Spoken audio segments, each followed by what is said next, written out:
Whoever set up the security profiles really knew what they were doing. Away to the lab we went, past the screaming and the lunacy and the decreasing number of patients in this place.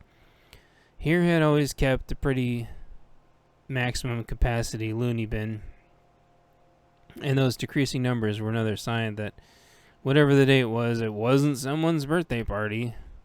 Unless it was a certain someone's birthday party, and I really didn't want to think about that.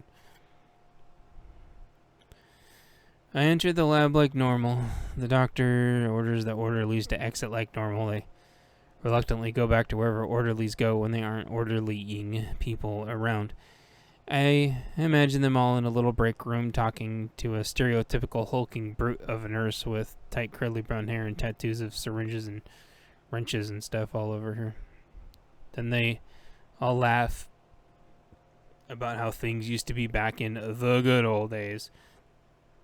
Weird, I thought out loud.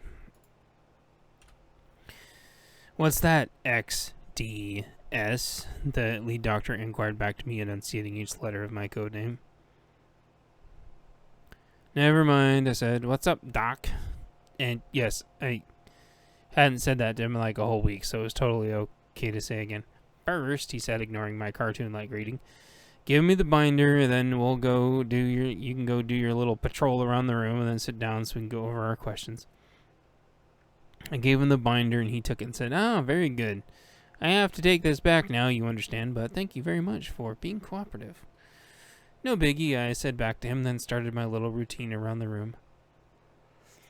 It occurred to me at this point that he is most likely completely mistaking the purpose for my little tour that I do. I do it for many reasons. One of them, yes, is to see what has changed since the last time, but honestly, while interesting, I don't care about it that much, and it's only a cursory value. A larger part of it is actually how I get comfortable with a space. I find my most comfortable spot with a room. I'm sure there's some kind of feng shui reason for this, but I really cannot grasp the concept of how to reproduce it intentionally, only how it feels when it's right. I guess I treat feng shui like a lot of other concepts. You don't have to believe in something as an actual working system for it to be real. So if something keeps happening, even if you don't believe in it, you may as well give it a name. So there you go. Sort of like karma or deja vu and other such things where, like, you don't have to follow it every single day in something you do, but when it happens, hey, you have a name for it. So anyway, I do my thing around the room and passively notice that the light on the webcam is off and the picture is gone. The doctor noticed me at that computer and said, "Good job with the picture yesterday. One of our lab guys had left his picture here from home there. He'd been looking all over for it. You really made his day." "That's what I do," I responded back, sat down at my normal spot, then followed up with, "What do we need to go over today?" Chapter 18. Lab questions for me, day 2. Well, the doctor said,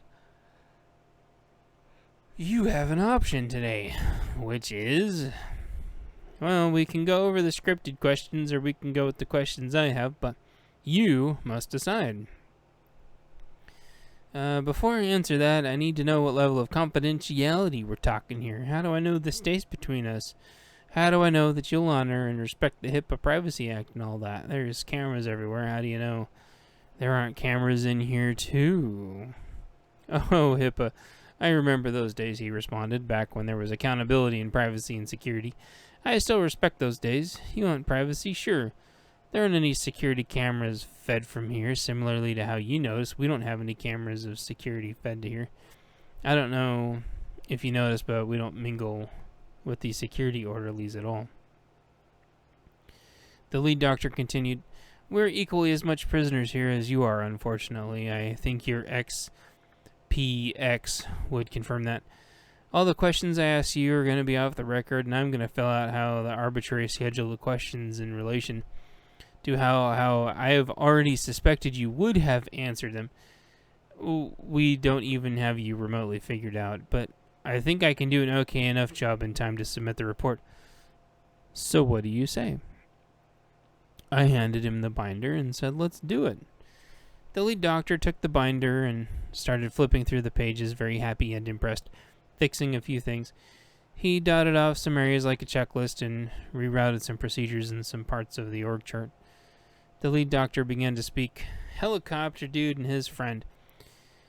We gave up earlier in the process trying to throw you off anything. You seem to either be able to randomly pick things out of thin air or know things you shouldn't be able to know.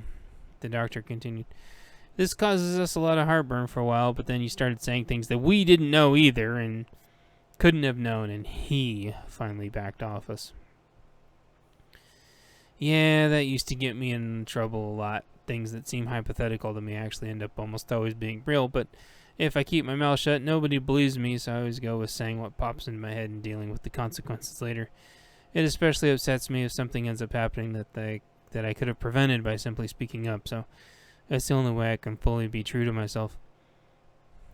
So, to be clear, the doctor tried to clarify, you picked the idea of there being a boss above me and the questions and everything completely out of your head?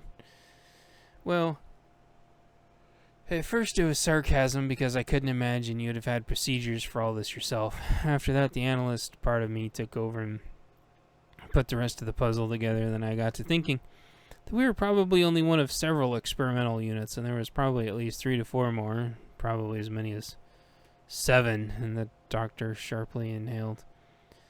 So your boss rotates between them, and as he learns something at one, he passes the questions on to all of them, then he gets the questions back and digests them in whatever think tank he has at his main operation center. He then visits personally to maintain a physical presence, but also factors into the experiments. Alright, so what do you think the experiments are? At first glance, one would think you're causing horrible things to these people, but the more I look at all your equipment, you're actually only studying the effects and not actually the ones causing the issues. In fact, I would say you're probably somewhat affected yourselves. Only not as bad because you don't get the full dose of what's hitting us. Go on, the doctor prodded. I think your boss has developed a way to dig into people's unconscious and basically cause perpetual night terrors, and now he can cause them so successfully that they seep into waking conscious states also. And why aren't you affected? The doctor asked.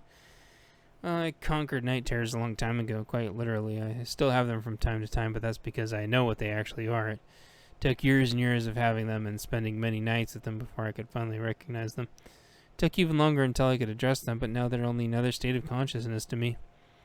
Similarly to me being here with you, except several factors more horrible. What do you mean?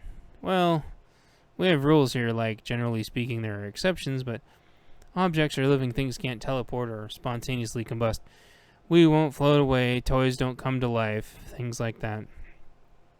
Okay, the doctor said, as if I was saying obvious, stupid things. Well, then in dreams, that stuff gets bent a little bit. And you can interact with it sometimes, yada yada. With me so far? Yes. You never saw it on the wall, so I don't fault you for not knowing, but my doctor's in neurology and parasomnia, and was a board-certified sleep specialist. My apologies, I said to the neurology doctor. So nightmares, etc., several factors worse, as you know, and as nightmares get progressively worse and as your personal barriers start to wear down, the rules start to wear down. The rules? The doctor asked. Yes, the rules. So usually your dreams, as you know, have things in them that you should theoretically know or recognize. Things that you've seen, maybe things in your brain is trying to jumble together, things that at least you should scientifically or psychologically make sense. Well, as your nightmares get progressively worse, that thin wall isn't a wall anymore. There are other things that can affect it, such as if you're encountering something passively by that is particularly strong, or maybe certain calendar dates or stress, anxiety, drugs, alcohol, diet, watching an upsetting movie, or maybe some reasons I don't know yet. But for whatever reason, for a little while, you end up coexisting in two spots for a little while, like the intersecting area of a Venn diagram, or Schrodinger's cat, or some such quantum singularity. Well, during that brief time, things can decide to log in for a little while until the link is severed or the event ends. So then, how many of these things, the worst ones, have you dealt with, and what exactly are they? I've dealt with somewhere between 10 and 15. I'm going to come out and say it. They're demons. It might sound silly, but I've had tons upon tons of cats log in to my dreams and cause all kinds of stress, pranks, and oddities. Some cats I knew and some are passing by. It's rare, but I've had a few beings that I believe are angels or fallen angels. But I've had somewhere between 10 to 15 legitimate small to moderately powerful demons simply log on in before during my worst dreams. What did you do? Getting back to the worst ones, the doctor asked. Well, they are extremely powerful, I responded. If they're a pipsqueak, usually I just squash them and wake up. If they're a bigger one, such as a soldier or general, it's usually an extremely nasty fight, and I end up going for their eyes because they're virtually unkillable. There are occasionally lone wolves that simply roam, and they are the most volatile and unpredictable because it means they were kicked out of the Legion for some reason, and they're generally the most absolute arrogant bastard pricks in the world.